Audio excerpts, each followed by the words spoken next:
back to day 7 of Jenny's countdown to Christmas, and I can't wait to open this gift because I have a good idea of what it is, and you know how excited I get about that.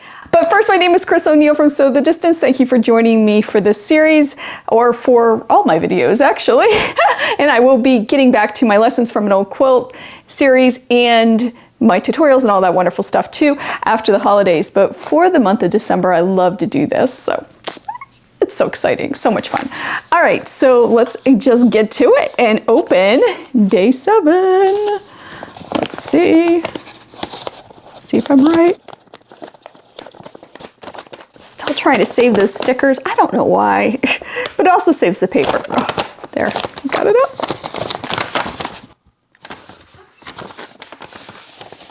Oh my goodness, look what's in it. It's Strawberry Lemonade by Sherry and Chelsea.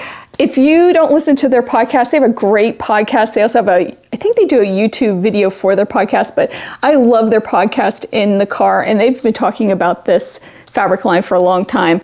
I love it. Oh, there's fuzzies coming off of it, as there are. Oh my goodness, it's so pretty. Oh, love fabric, love fabric. Okay, so much fun. All right, I'm gonna guess day 8, and then we'll talk about the clapper ruler rack combo here in a minute. But first, let's guess day 8. This is your warning. I'm gonna hold it up. You might want to skip ahead. Okay, all right, I'm holding it up.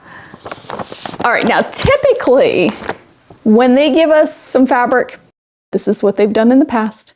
We usually get a pattern or a project or something either the next day or a couple days later. So that's kind of my guess on this, but let's feel it and see. All right. There's something, it's almost like, it's shaped like a candy cane, but it's probably not a candy cane. All right, L shape. It goes along here, and then there's something squishy in there. Oh, and there's something at the bottom. It's round, maybe square. Feels like there might be a pattern in there. Doesn't make any sound. I don't know what that L-shaped thing is.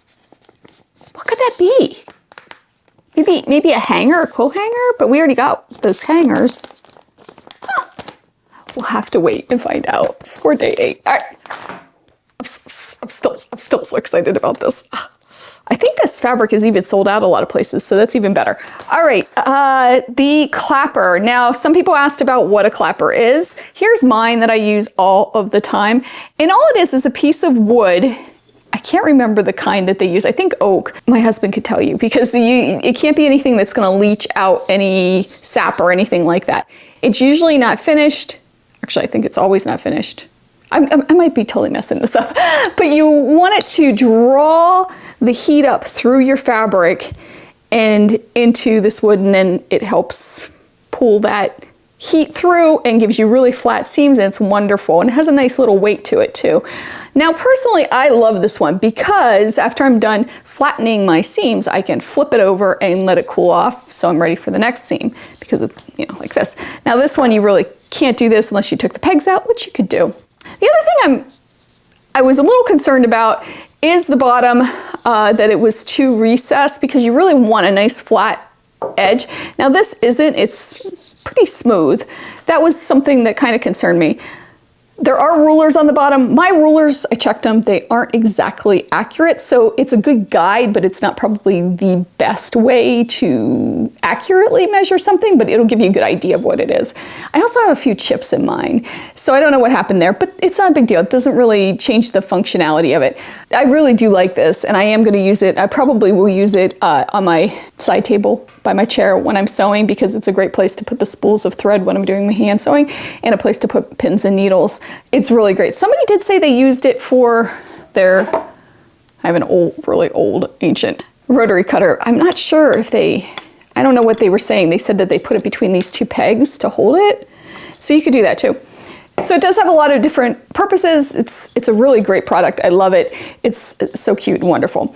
So I'm gonna give this a value of $25. I really struggled with this. I found a few kind of like it on Etsy. They weren't exactly like it. They were running for about $20 to $30 depending. It is branded. Some people love that, some people hate that. So I'm gonna stick with 25. I didn't want to go too low because I do think it's a really quality product. I didn't want to go too high either because I can't imagine they'd put something super high in the box this early on, especially. Usually the last gift or the last couple gifts are kind of higher. But either way, I think 25. Let me know what you think about that evaluation.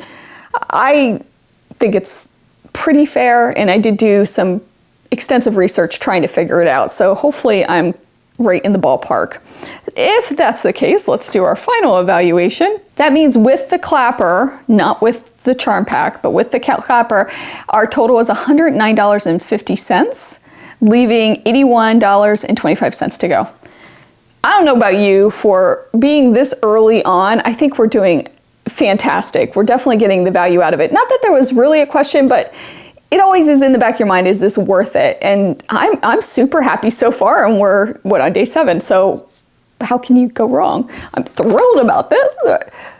It's just, I'm so excited, and I cannot wait to see what tomorrow's is. So I hope you have a wonderful day. I hope you take some time to sew. I'll see you real soon. Bye.